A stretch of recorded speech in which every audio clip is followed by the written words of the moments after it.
There's a difference between a game that tries to scare you and one that truly understands fear. Some horror games throw monsters and blood in your face, demanding that you jump at the right moments, but this game offers something far more unsettling. It doesn't rely on spectacle, it relies on you, on your ears straining in the dark, on your imagination filling in what your eyes can't see, on that quiet panic that builds when you're not sure if the sound you just heard means safety or the end of your run. Five Nights at Freddy's 4 strips away almost everything familiar about the series. No cameras, no bright monitors, no comforting distance from the threat. Instead, it places you in a child's bedroom, surrounded by shadows, and forces you to listen. Every small noise matters.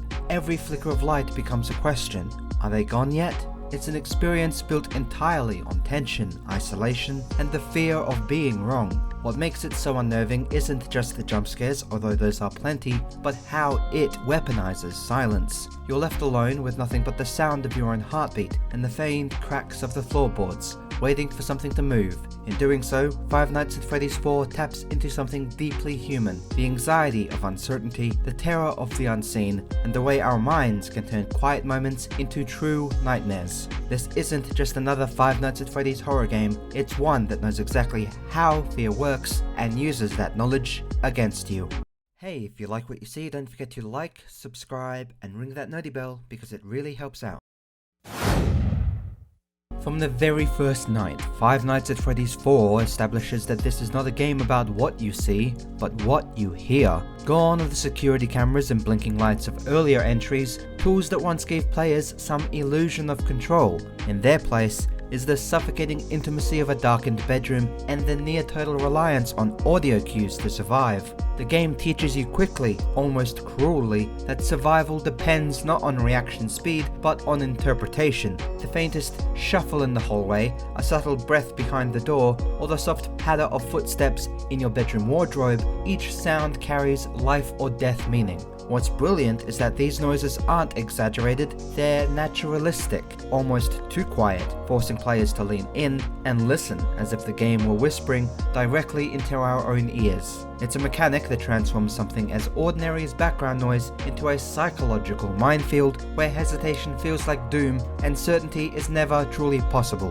The genius of FNaF 4's sound design lies in its weaponization of uncertainty. Most horror games rely on loud crescendos or predictable musical strings to signal where you should be scared. Here, there is none of that. The silence is what tells you something is wrong. The absence of sound makes the tension so thick it borders on physical discomfort. When the player flicks on the flashlight and hears nothing, that quiet doesn't bring relief, it brings doubt. You start questioning whether you missed something, whether the enemy is simply waiting for you to exhale before striking, because then the psychological tug-of-war between noise and nothingness mirrors the way real fear operates. Our brain fills in the void with imagined threats, replaying half-heard noises until they become monsters in their own right. In FNaF 4, silence is not safety, it's suspense stretched to its breaking point. Even the smallest auditory cues are carefully balanced to manipulate the player's emotional state. The doors creak with deliberate weight, floorboards groan in unnatural timings, and the animatronics' distant breathing carries an intimacy that feels invasive, as though the threat has entered your personal space. Unlike visual horror, which can be processed and dismissed, sound can linger. It worms its way into your subconscious, echoing in your head long after the moment has passed. The brilliance of this game's design is that it understands this instinctively. It knows that what you can't fully place is what will haunt you the most. The result is an experience where even success feels fragile. When you survive a night, it doesn't feel like triumph, it feels like narrowly escaping something you were never supposed to notice until it was too late.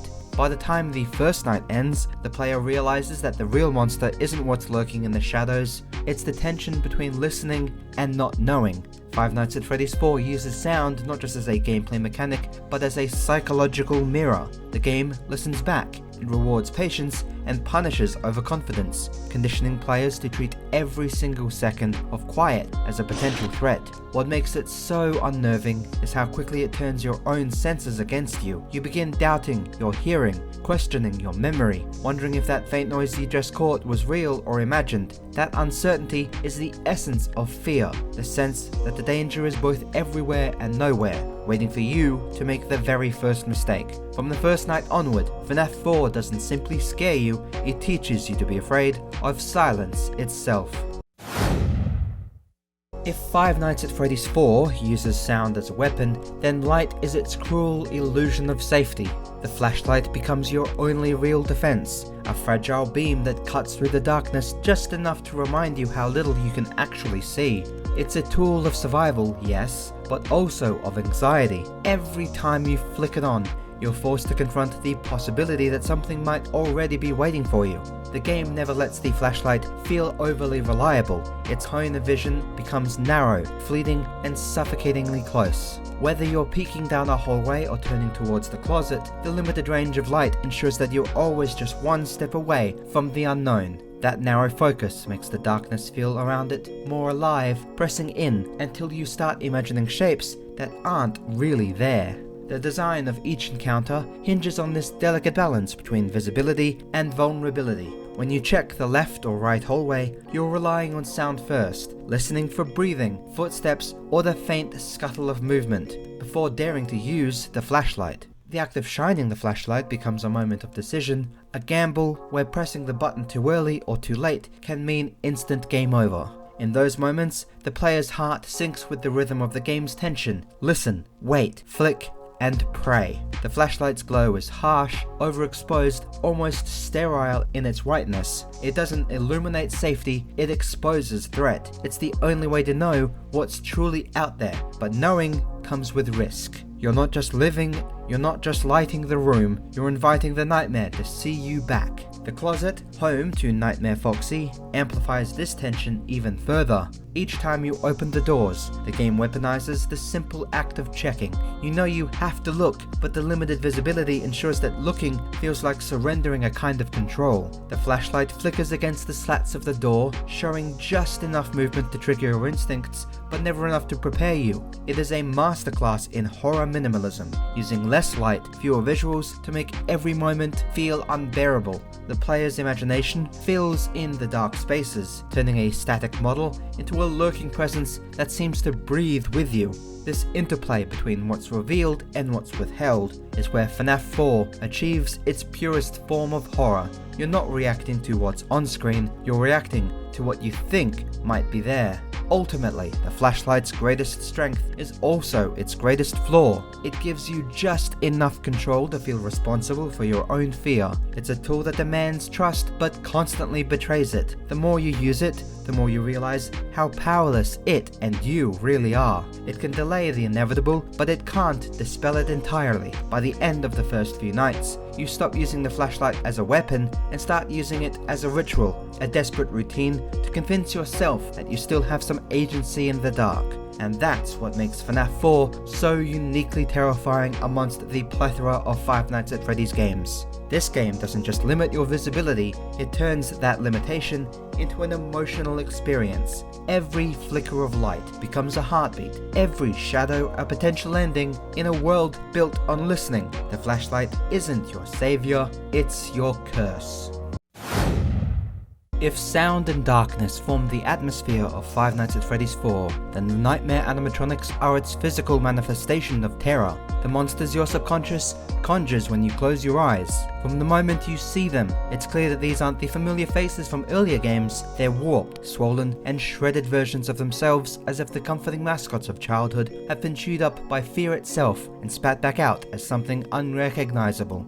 Their designs are drenched in excess, jagged teeth that fill their entire mouth, torn fur, glowing eyes that pierce through the dark like spotlights in a void. These aren't characters meant to simply be scary, they're the embodiment of distortion, every line and texture a visual echo of the game's central idea, that fear can and will twist the familiar until it becomes something you can no longer trust. What makes these designs so powerful isn't just their grotesqueness, it's what they represent. Each animatronic feels like a corrupted memory, a reflection of how a child might imagine something safe turning hostile in the dark. Freddy, Bonnie, Chica and Foxy aren't redesigned to be realistic monsters, they're nightmares about those monsters, filtered through the logic of a terrified mind. Their exaggerated features mimic how fear amplifies details, how teeth seem sharper, how movement seems faster, how even a friendly face can become threatening when seen in flashes of light. The game's title doesn't just label the characters as nightmares,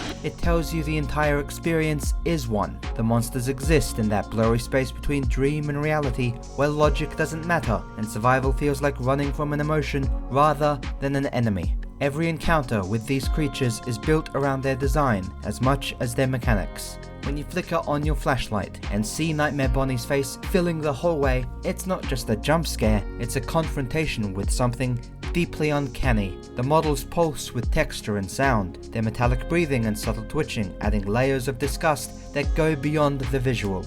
The animatronics don't move smoothly, they lurch, they tremble, they flicker into existence like broken thoughts. This fragmented motion reinforces the dreamlike horror of Five Nights at Freddy's 4, where nothing feels entirely stable or overly predictable. Even when you think you've learned their patterns, their designs make them seem alive in a way that feels wrong, almost organic. It's not just that they're monsters, it's that they shouldn't exist, and yet they do. By pushing its designs to such extremes, FNaF 4 strips away the campy charm that once defined the series and replaces it with something rawer and much more psychological. The nightmare animatronics are fear made visible, an external projection of the same anxiety that drives this very game's mechanics. They embody what the player and the character we're playing as feel at every moment: exposure, tension, and the loss of one's control. When you finally shut the door on one of them, it doesn't feel like you've escaped danger, it feels like you've slammed the door on a part of your own mind, a thought or image too horrible to keep looking at. That's what makes these designs unforgettable and some of my favorites in the franchise. They do not just frighten you with their appearance, they remind you that fear itself can take shape, can wear a face, and can wait for you in the dark. When all of Five Nights at Freddy's 4's elements come together, the oppressive silence, the suffocating darkness, the monstrous figures literally clawing at the edge of your perception, it becomes clear that this isn't just a horror game, it's an experiment in fear itself. Every mechanic, every design choice is built with surgical precision to test how much tension the player can endure before they break. The sound design forces you to listen so closely that even your own breathing can become a distraction. The flashlight gives you a false sense of control, its narrow beam illuminating just enough to keep you trapped in a loop of hope and dread. And the nightmare animatronics, with their jagged grins and torn flesh, turn that tension into something tangible, something that stares back when you dare to even look. What makes this game so haunting isn't its difficulty or its jump scares, it's how it mirrors the real psychology of fear. We fear what we can't see, what we can't predict, and what we can never fully understand. FNaF 4 weaponizes that truth by turning every silence into suspicion and every flicker of light into a question. It doesn't rely on cinematic horror or narrative exposition. Instead, it speaks in the language of the instinct. It understands that the scariest moments are the ones we create for ourselves, in the dark spaces between sound and silence, when our imagination starts doing the monster's work for it. In the end, FNaF 4 does not just scare you, it studies you. It learns how you react, how you listen, how you can flinch at the faintest sound, and through that, it reveals something deeply unsettling. That fear doesn't need to be shown to be real, it only needs to be heard. That's why this game understands fear too well, because it reminds us that true horror does not live in monsters or shadows, but in the quiet, trembling spaces we create in our very own minds.